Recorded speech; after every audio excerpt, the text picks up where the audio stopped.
Yesterday, I took my boys to Disneyland, and while we had fun, I'm going to be totally honest and tell you guys that it was not our best day. I think it's important to be honest on social media, and while we did have a fun day overall, we did have a lot of ups and downs. Not every day is a perfect day, even for someone like me who has the privilege to be out and about going to theme parks so much. And while I don't want to be dramatic or give you guys the exact specifics of why our day was hard, I am going to show you what we did for our day and just tell you to take it with a grain of salt that there were moments throughout this day that were really hard for both the kids and I. And just keep in mind that your favorite content creators are people too, and that we have bad days also. Since Disneyland yesterday was just me and the boys, I let them pick what they wanted to do throughout the day, and they wanted to start by doing the Pumpkin Pursuit in downtown Disney. Once we were done in downtown Disney, the boys wanted to go into the lobby of the Grand Californian Hotel because they like to look at the treats that they have available at the cart there. For treats, the boys both wanted the Mickey Light Up Pumpkin Straw, and they shared a Rice Krispie treat with zero on it that was really cute and had candy corn inside. Then for their first park, they wanted to go into Disneyland and ride Indiana Jones.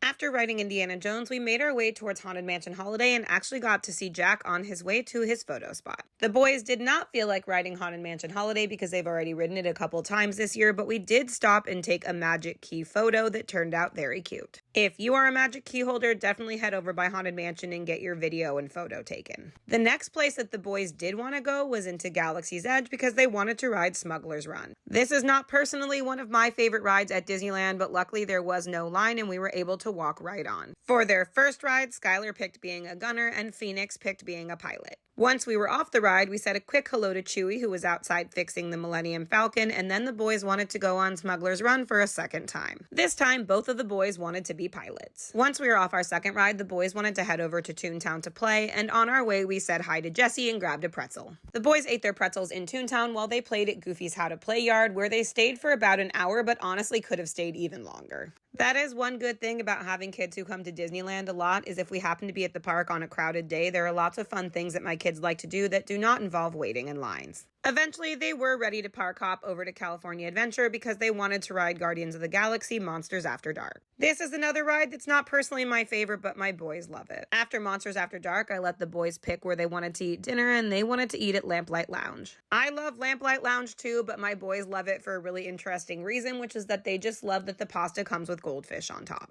After dinner, it was getting pretty late, but that also meant that crowds were starting to die down in California Adventure and lines were getting shorter. Our first after-dinner ride stop was Midway Mania, which we actually ended up riding twice because one of my son's pull-string blasters didn't work the first time we rode the ride. Once we had successfully ridden Midway Mania, the next thing my boys wanted was a churro on our way to Silly Symphony Swings. This was our last ride of the night, and we actually had perfect timing because the fireworks from Disneyland were going off while we rode this ride.